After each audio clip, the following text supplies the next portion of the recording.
আসসালামু আলাইকুম। তহুরা কুকিং হাউসে সবাইকে স্বাগতম। আমার আজকের রেসিপি ঘরে থাকা উপকরণ দিয়ে চিকেন কষা। এই রেসিপিটি যদি একবার ট্রাই করেন তাহলে এটা আপনার রান্নাঘরের রেগুলার রেসিপি হয়ে যাবে। পোলাও, সাদা ভাত কিংবা রুটি পরোটার সাথে এটি খেতে দারুণ লাগে।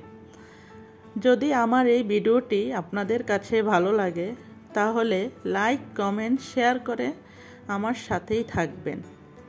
চলেন পুরো ভিডিওটি দেখে নেওয়া যাক। এখানে আমি 1 কেজির মতো মুরগির মাংস নিয়েছি। মুরগির মাংসগুলোকে একটু বড় বড় করে কেটে নিয়েছি। চুলায় একটি প্যান বসিয়ে 1 কাপ তেল দিয়ে দিব আর সাথে কিছু ফোড়ন দিয়ে দিব। তেলে ফোড়নের ঘ্রাণ আসা পর্যন্ত একটু নেড়ে চেড়ে তারপর 1 কাপ পেঁয়াজ কুচি দিয়ে বাদামি হওয়ার আগ পর্যন্ত ভেজে নিব।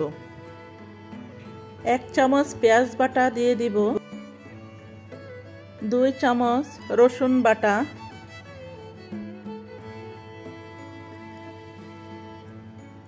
1 চামচ আদা বাটা, 1 চামচ কাঁচামরিচ বাটা,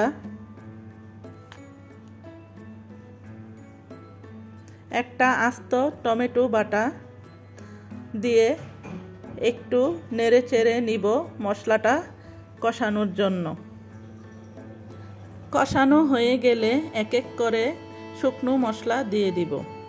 1 চামচ হলুদ গুঁড়া, 1 চামচ মরিচের গুঁড়া, হাফ চামচ কাশ্মীরি মরিচের গুঁড়া,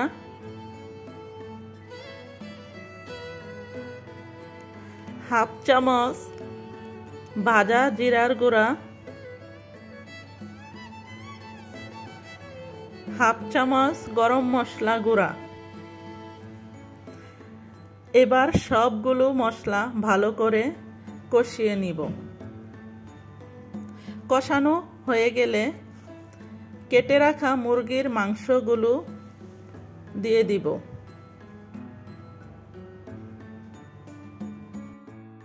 মুরগির মাংসগুলোকে একটু নেড়ে চেড়ে নিব।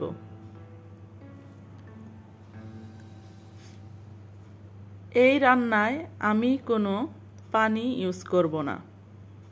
মুরগির মাংসের মধ্যে যা পানি ওঠে সেই পানি দিয়েই আমি আজকের এই রেসিপিটি রান্না করে নিব।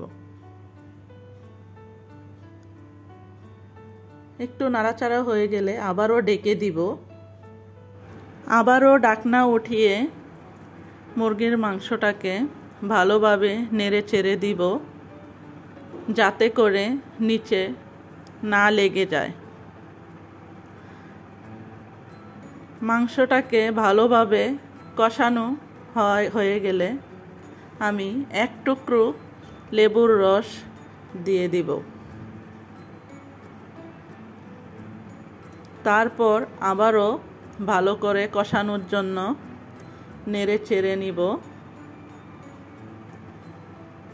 আবারও একটু ঢেকে দিলাম। মুরগির মাংসগুলো ভালো করে কষানো হয়ে গেলে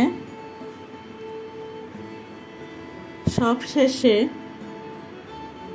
5-6টি আস্ত কাঁচামরিচ দিয়ে দিব।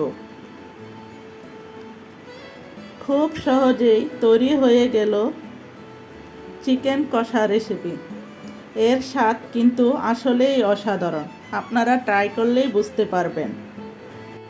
আমার এই ভিডিওটি যদি আপনাদের কাছে ভালো লেগে থাকে তাহলে ফ্রেন্ডস অ্যান্ড ফ্যামিলিদের সাথে শেয়ার করবেন। লাইক, কমেন্ট করে সাথে থাকবেন। আর মজার মজার দারুণ সব রেসিপি পেতে আমার চ্যানেলটি সাবস্ক্রাইব করে পাশে থাকবেন। ধন্যবাদ সবাইকে।